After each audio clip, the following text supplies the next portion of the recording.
Do you want your creature sketches to feel alive? In this video, I'm shading a werewolf head from scratch, and I'll show you the exact steps I use to push form, to push texture and atmosphere into the design. Now, the werewolf is one of the most iconic creatures in folklore, but capturing that raw feral energy on paper takes more than just sharp teeth and fur.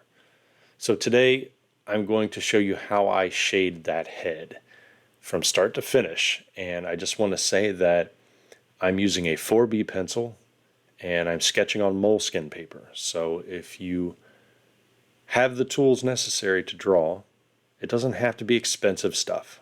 Okay, you could be sketching on any type of paper you want, but I will say that sketching on smoother paper is probably going to bode well for your shading. If it's too toothy and rough, it doesn't matter how well you shade, it's not going to look good. So keep your pencil sharp and let's sketch that werewolf head. Alrighty, here we go.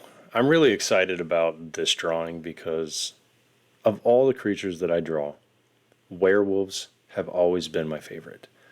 I grew up watching werewolf movies as a child. I'm an 80s child, so we're talking American Werewolf in London, which is my favorite movie of all time.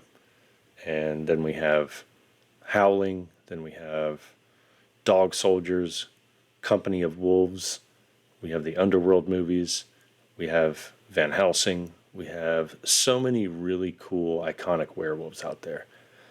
The head that I'm going to be sketching here is more of the traditional werewolf. Now you're going to see how I actually build from scratch. Notice how I keep things super, super light. This is a problem right off the bat with a lot of beginner artists. Like, artists start way too dark. And the problem with that, even if you have this image in your head of exactly what you want, you have to give your room to build off of the lighter sketch. This is why I emphasize thumbnail sketching so much. So with this, you can see the very light lines starting to form shapes. Or I'm forming the shapes with light lines. Yeah, it's probably better to say it like that. Okay, now if you're sketching along with me right now and you're starting lightly, bravo, that's a very good start. And I want you to throw out the window any notion of being perfect. Do not worry about what you think the creature that you're drawing should look like when you're finished. That is immediately going to put you in a state of panic, and you're probably going to give up halfway through the sketch. So if you keep things light, like I'm doing right now, you can build off of those light lines into something better later. You will notice throughout this drawing, so stick around because you will see it. I do play with the perspective, but I don't use an eraser, and I actually was incorrect about the perspective several times. I corrected the perspective because the lines that I was drawing were so light that I was able to overcome that and sketch over those and get darker as the sketch progressed. So hopefully you catch that. I will just say right off the bat, I had some trouble with that werewolf's right ear that I'm drawing right now, because originally these were just two dog-like ears poking straight up. And then when I started adding fur, the head got thicker. And as it got thicker, it started taking up more space as it wrapped around the atmosphere with its right side of the skull. So you'll see that. These are just some problems that you'll encounter throughout your artistic journey, regardless of what you're drawing. Now, at this stage, I'm pretty confident about the shape of at least the eye sockets and the cheek. So this is why I'm already putting in a light coating of value in one direction across the face. I don't want to turn my sketchbook too much right away. I want to make sure that what I'm putting down is going to stay down. Now, these strokes are very close together. This is why it's important to have, see, there I go, I'm turning my sketchbook. This is why it's very important to have sharp pencils, Too many of you draw with these dull pencils, and then your drawings just, they don't resonate. You're not able to get details that you should be able to get in certain areas. So do your due diligence and sharpen your pencils, even if you have 4 or 5 pencils next to you. So here, the other reason why I like using a 4B is because for me, I'm able to get darker with the 4B and lighter, and it's all with the same pencil. Now, ultimately, I'm going to stress this in every single video that you see me shade in. Ultimately, you want to be able to do a drawing from start to finish using only one pencil, because you don't want to have to spend money and go buy an entire pencil set. Okay? People ask me, how do I get such light lines? And I just simply tell them, I don't press hard. Yeah, it's kind of a cheeky, snarky response, but I'm not trying to be cheeky or snarky. It's just, don't press hard. You learn the pressure. Okay? It's a little easier said than done. I totally get it. It just takes repetition, folks. So if you're drawing right now and you're getting angry because you can't press lightly and then gradually get darker in the same stroke, just practice some lines every single morning. I have my students open up their sketchbooks if they're taking my mentorship, and I tell them, hey, if you're not used to drawing, draw 500, yes, 500 straight lines across your paper every single day for a month. Now, if you do this and you keep up with it, you're going to have about 15,000 lines in 30 days? So imagine if you keep going with that, because what happens is all these tiny little details I'm putting in here, I'm not pressing hard. All right, I'm just concentrating on certain areas. Now, some of you out there may build your sketches differently, especially if it's a character or creature. I like to put emphasis around the eyes. I like to bring out personality. I like to set the mood with the eyes. One little thing I do want to talk about with the eyes is that there's a difference between friendly and there's a difference between scary. Now, there's many different types of eyes that you can do. In past tutorials and videos that I've done, I have mentioned that larger eyes tend to be on the cuter side. That's not to suggest that you can't get scary with larger eyes. But I like to make them a little smaller and more rounder, taking out the noticeable corners of the eye, because we have corners in human eyes. I like to make it round. I like to make it a little bit more ambiguous and sometimes demonic, sometimes ghostly, and like a banshee or some kind of interdimensional being. It's easier to go round. And then what you do is you darken up the lines using small circular motions, tiny, tiny circular motions around the eye socket to darken it. Not to make them look emaciated, like they haven't slept in 29 days, but just enough to put a little bit of shadow around their eyes, a little bit of mystery, intrigue, danger, fear. Think about the eyes of a shark. Think about the eyes of a squid.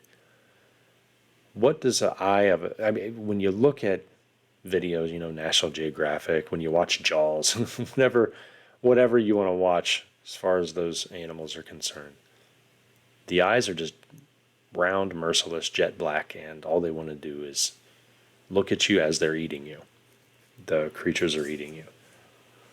Okay, so obviously, since we're sketching a werewolf here, what better to do than to put round eyes in there?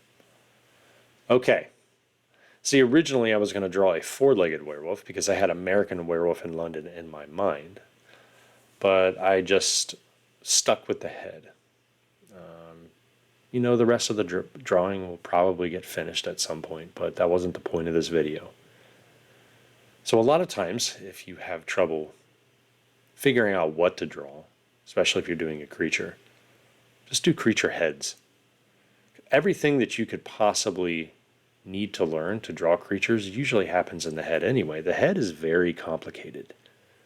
You got skulls, which are beautifully intricate. You have personality coming out, facial expressions. I mean, expressions are endless, especially when you're looking at a werewolf and it's snarling at you. If you do an anthropomorphic character, you have different facial expressions. I mean, sad, angry, confused, embarrassed, all that kind of surprised, all that kind of stuff. All right, so the face to me is a very good way to get aging, to get facial expressions, personality, get an overall feel for what I want the rest of the creature to look like, actually. Now, if you're doing a creature that is totally otherworldly and so alien that there is no reference that you can possibly look at online for it, then your best bet is probably not to have any eyes or draw 50,000 eyes on it. It's up to you. Okay. Thanks for sticking around. I really appreciate this. By the way, if you're enjoying this tutorial and you want to go a little deeper, I have recently started a Patreon. So it's where I share things I can't always fit into YouTube videos. Stuff like deeper anatomy studies, behind the scenes sketches, especially for client work, NDA approved, of course. And this is where I'm going to hold the majority of my live streams. Now, I will live stream on YouTube, but you've probably noticed I haven't done it that much. So I'm going to save that for the Patreon. There's a free tier too. If you just decide you want to follow along, great, you're welcome to. I'm going to have something for everybody. There are some extra perks for those of you that want more. So be sure to check out the link in the description below. It's the first link. It's to my Patreon. I just started it. So I welcome everybody. And I'd love to have you there. Okay, back to the werewolf head. Or, in technical terms, the lycanthrope. Hey, I want to throw out a little bit of information there. So, if you're familiar with the lichen movies, and you have no idea what lichens are, it is short for lycanthrope. But they don't say lycanthrope in the movies.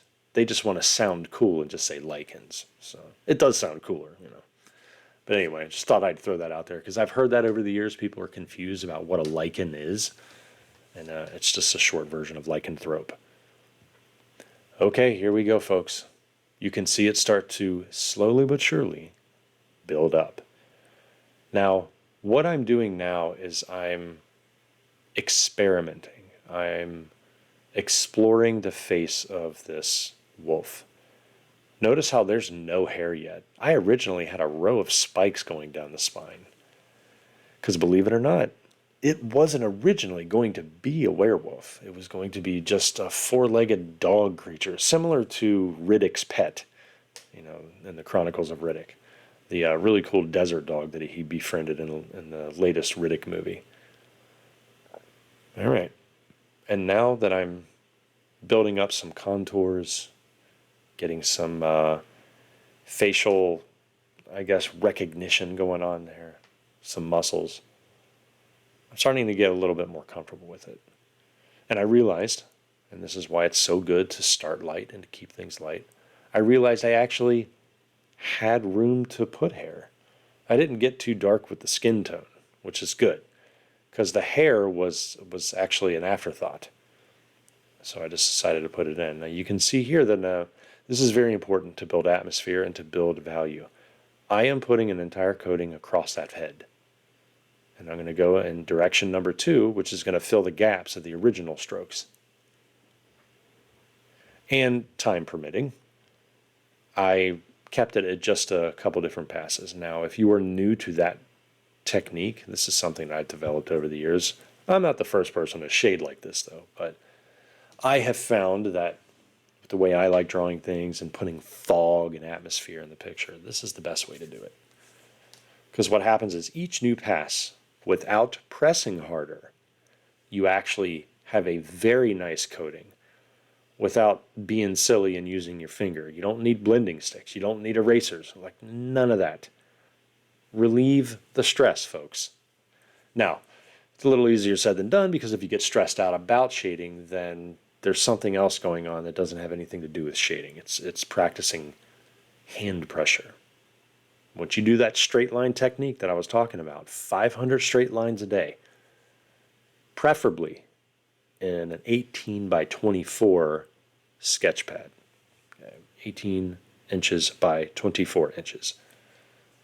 If you're drawing in a too small of a sketchbook, then your drawings are going to look too small. They're going to be too confined, and the more confined your area is, guess what? The more detail you're going to want to put in it. All right, here I go, putting in the bottom teeth. Now I'm making sure that the teeth are well enough that if the creature were to bite, that it looks like both jaws can clamp together.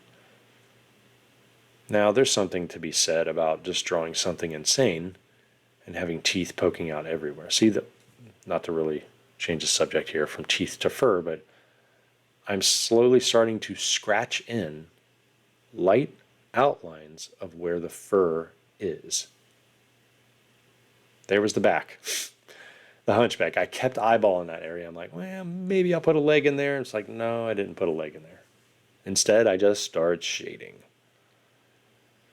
All right, if you've made it this far, hey, congratulations. Comment below and let us know what you're working on. Let me know what your struggles are. I read all comments. I do want to give a disclaimer, though. Some people ask questions that require a more in-depth answer. And if I just give you a heart, please know that I recognized you. I acknowledged your question, but I am not ignoring your question. I just simply cannot answer in long form on YouTube all of those questions that I get. Save that for the Discord. So check the link in the description below for our Creature Design Workshop Discord. It's not just about creatures. It's about just learning how to draw and approach this awesome thing we call sketching. Even if you feel like you suck and you can't draw at all, it's okay.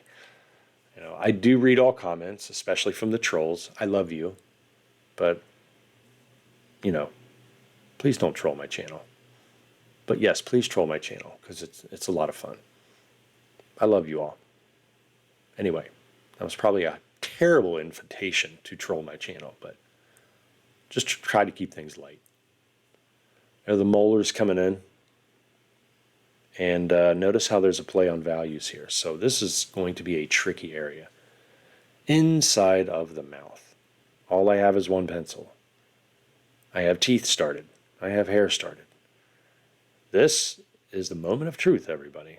How do I build up values around that mouth to make it look realistic with just using one pencil? Well, just make sure that you watch.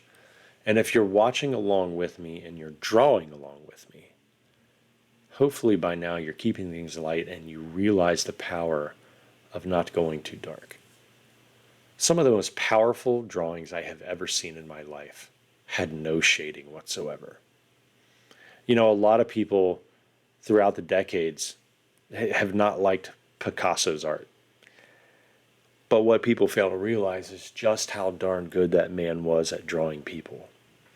And he made a conscious decision to make abstract art, but his figure drawing was phenomenal. His line control, his sketches, great. So, I don't know where I was going with that. Picasso just jumped in my mind. You know, everybody has their own tastes in their art. Anyway, for me, I'm more the realistic type of artist, so I love doing that type of stuff. This type of stuff, I should say. So here, that was kind of a happy accident. That little line that I put in the middle of the forehead, originally I was just going to furrow the brow, and then I thought, well, I kind of do like stripes down the middle of a furry beast. So I just decided to darken the fur or hair.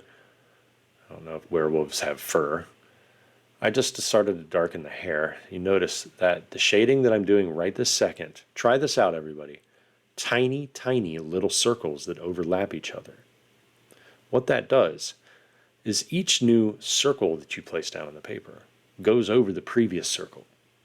And if you keep going in a straight line, it kind of corrects the mistakes or corrects the openings in graphite that you may have had in the previous stroke. It's pretty cool. I also hope that I explained that correctly. I've gone over it many times in my previous videos, especially for shading. So just make sure that you check out the other videos that I've had for shading, especially the last couple videos. I think those are very important. I had a couple videos where I'm drawing for well over an hour and a half, just so you can see everything that I'm doing. I do love the longer videos, but I also understand that, we as human beings, our attention spans are not very good once we hit the 30-minute mark. Okay, so this happens in school all the time, man.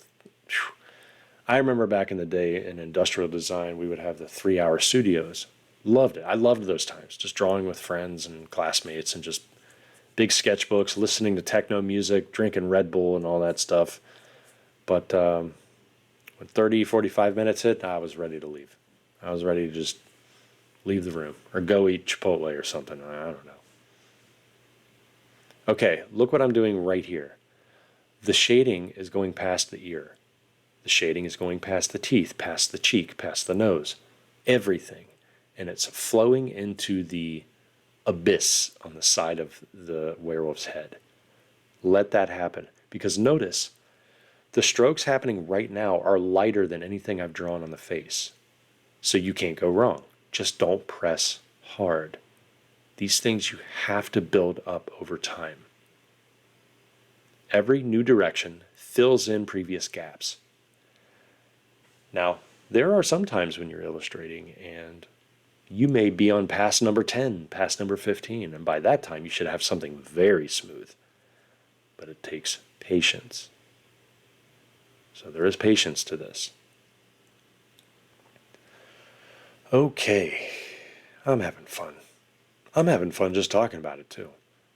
Some of the lessons I give, I talk as I'm drawing, but I feel when it comes to the really detailed stuff like this, I would rather just do a voiceover. Hopefully you guys are enjoying this. I try to experiment with different ways to film videos. I'm old school. Look, guys, I've been doing this channel for a while now. You probably know that I don't edit. I mean, I do edit, but the whole point of my channel is to teach people how to draw and, just for the love of the art. And I just want people to pretend like they're just walking down the hallway at school and they see their teacher drawing and they just want to join the drawing. That's all. That's all it is. How are those drawings coming along, by the way? Comment below. Let me know how it is. And also, I will invite you to show your drawings on our Creature Design Workshop Discord. So check that link. Check that Discord out. There's a lot of stuff going on there. We have, oh man, I think we hit 7,000 members. I believe so. There's an influx of new aspiring concept artists literally every single day. And we have monthly creature design challenges based on a brief that I give that closely mimics what I have experienced over the years from clients that may not know what they want. And those are actually the most fun. You could probably get frustrated by that. Okay. Those of you industry veterans out there, comment below too if you've ever worked with a client that didn't know what they wanted and you had no idea what you were drawing ever. Sometimes it's fun because it's like a blue sky phase, it's your sandbox. You can just do whatever the heck you want. Just start drawing stuff. It's a lot of fun. I'm not saying it's always fun, but most of the time it is. See, this is where, remember in the beginning of this video, I was saying the perspective is a little off, and as the head got thicker due to fur, I had to change that over on the side. Here I go. I'm actually being very cautious. I thought I screwed up that right eye socket. I was going to leave in some white to show the eyeball. And then I thought, you know what? Let's just run a core shadow down that area. Let's fade in some atmosphere, some fog or whatever, and then I think it'll probably work out. All right, working on those bottom teeth. Also, when it comes to teeth like this, and when it comes to just shading and stuff, don't be perfect with the teeth, everybody. It's okay. You don't have to show every single little gum line, every hole in the gum where the tooth is growing out of. No, that's not necessary. Just play up on values. Just look inside the mouth right now. The sharp teeth on the bottom jaw are poking out because they're darker than what's on the inside of the mouth. Why is the inside of the mouth darker? Probably because light's getting in right in that spot. Yeah, it's just a play on any two values meeting each other, or three values, whatever. But it's usually just two side by side. One is darker, one is lighter.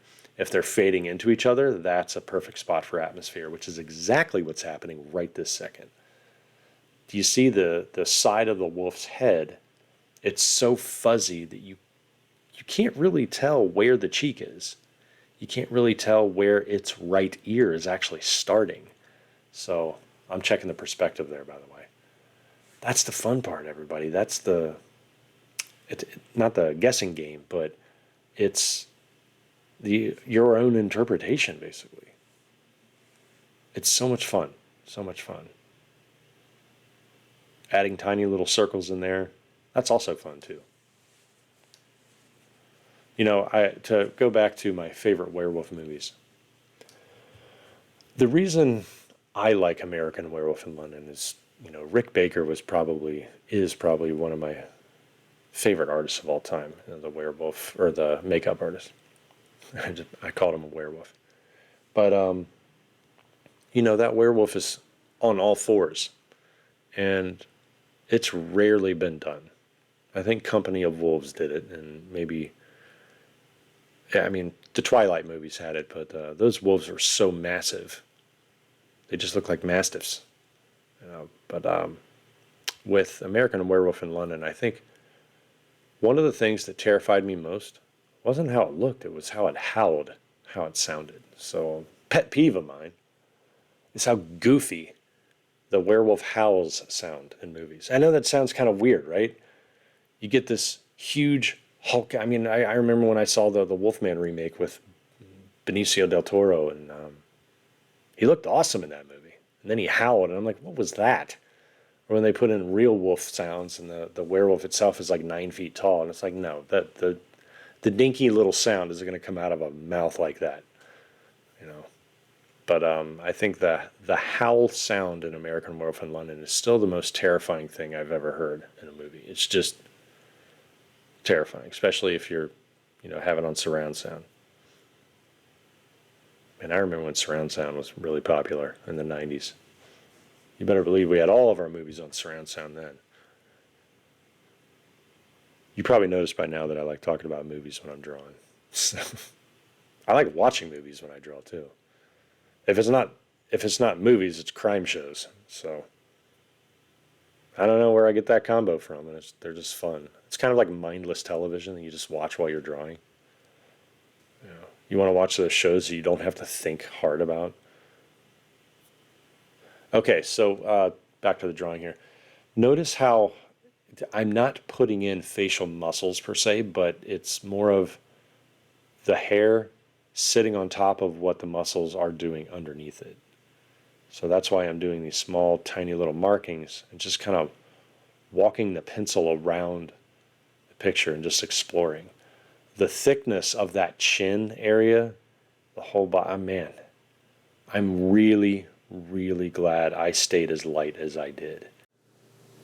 Okay, so this next portion of my sketch, I just ask everybody to sit back, relax, and watch me draw this. I'm not going to be speaking, but instead, I'm just going to be playing some music and, make sure that you guys keep your pencil sharp the entire time and just concentrate on specific areas that you want to shade. And let's see what you come up with at the end. All right, have fun.